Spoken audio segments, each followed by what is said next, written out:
So eto mga tol, maliwanag pa sa sikat ng araw ang kasinungalingan nitong China dahil ang sabi nila napaalis daw nila o naitaboy daw nila yung barko ng BIFAR. Mga tol, no, PCG. Hindi totoo ang pahayag ng China na naitaboy ang barko ng BIFAR sa Baho de Masinloc. Nakapamigay nga di ba? Nagtagumpay tayo mga tol naisagawa pa rin natin yung mission natin. So eto mula sa GMA, kasama sila doon mga tol doon sa mission na yon, nandoon yung media nila mga tol at nakunan sa camera pati yung pamimigay nila no doon sa mga mangingisdang Pilipino mga tol. So yun ay isang matibay na ebidensya na sinungaling talaga tong ano na to.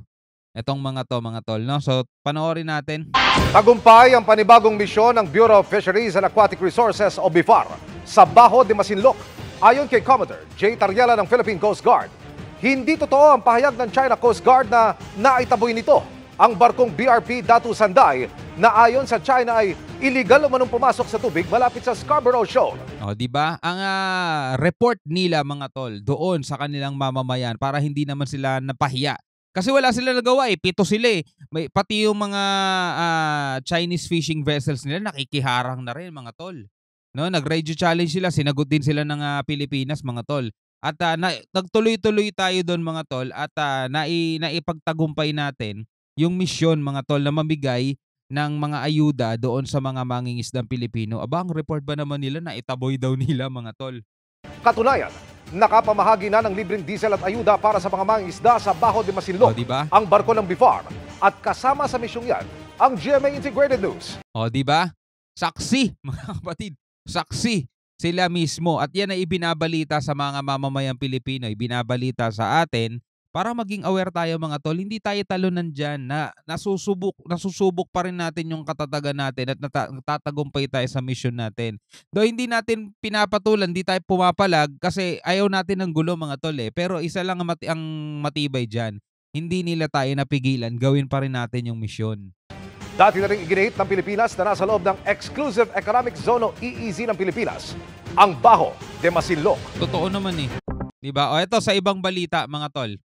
Ito sa ibang balita naman, ang Chinese Embassy naman umaalma. No? False report lang daw ang pahayag ng US think tank tungkol sa, medyo putol yung title, pero tungkol daw to sa ecological damage mga tol. No? So tuloy natin to. Bumuwelta ang Chinese Embassy sa pahayag ng isang American think tank na sinasabing ang China ang pinaka-naminsala sa malaking bahagi ng mga bahura sa South China Sea.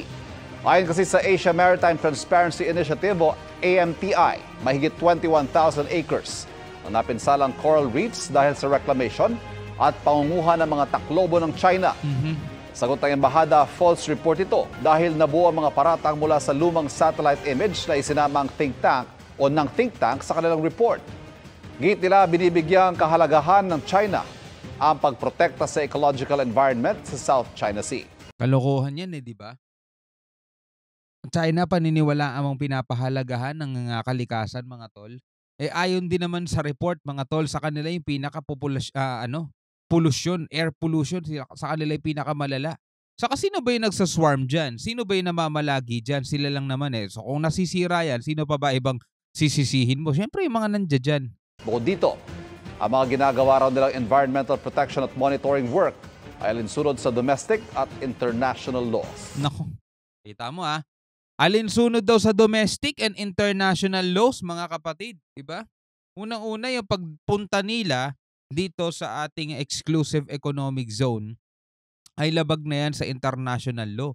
Yung pamamalagi nila dyan mga tol, hindi naman nila nasasakop na yan, hindi na nila soberanya yan mga tol. Diba? Yung pangaharas nila, pambubulas nila sa mga Pilipino. Labag na yan sa international law Alam niyo yung mga pinagsasabi nila, puro imagination na lang nila yan Mga delusional kasi itong mga to mga tol Diba? Naka-imagine nga sila ng 9-dash line Imagine yun. Diba? Nakapirma sila doon sa UNCLOS mga tol. Signatory sila doon. May pirma sila doon. Ayaw nilang irespeto. Diba?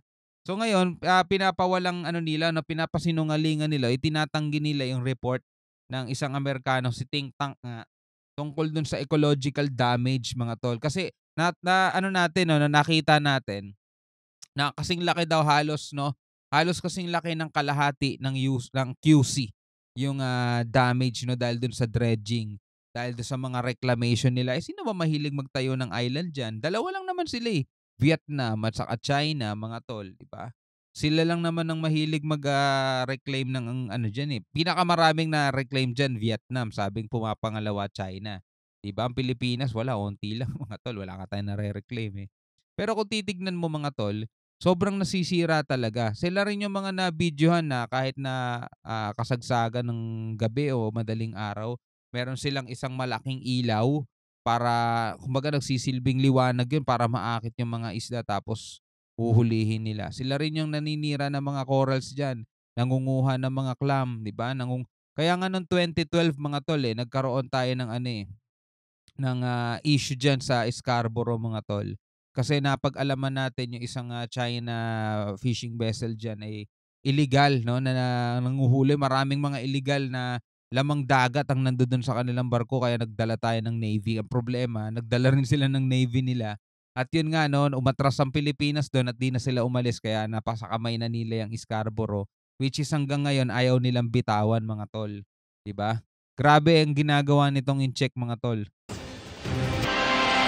Mga kapuso, patuloy na tumutok sa mga balita. Alright 'no mga kapatid, so ito nakita natin yung, ginagawa ng China na paninira 'no dito sa kalikasan mga tol na itinatanggi naman nila 'no. Puwede nilang ibintang 'yan sa ibang bansa, eh. So kanino nila ibibintang 'yan, sa Pilipinas? Eh, hindi nga makakilos ang Pilipinas diyan dahil nga bantay sarado nila 'yan, eh, 'di ba? So kung nasisira man yung kalikasan diyan o kung nasisira man yung mga nasa ilalim ng dagat, wala nang ibang sisisihin kundi yung mga nagsisiga-sigaan diyan mga tol, 'di ba? Eh, sila yung gumagawa ng mga artificial island diyan, eh, 'di ba? So kanino pa nila ibibintang? Wala nang iba kundi sa kanila lang talaga. Well, anyway, ikaw bilang isang Pilipino, ano masasabi mo dito sa videong napanood natin? Puwede kang mag-iwan ng commentary, puwede kang mag-iwan ng iyong saloobin, 'no? Ilagay mo na lang sa ibaba, 'no? Hanggang sa muli mga kapatid, ako nga pala si Shobal T. Peace out.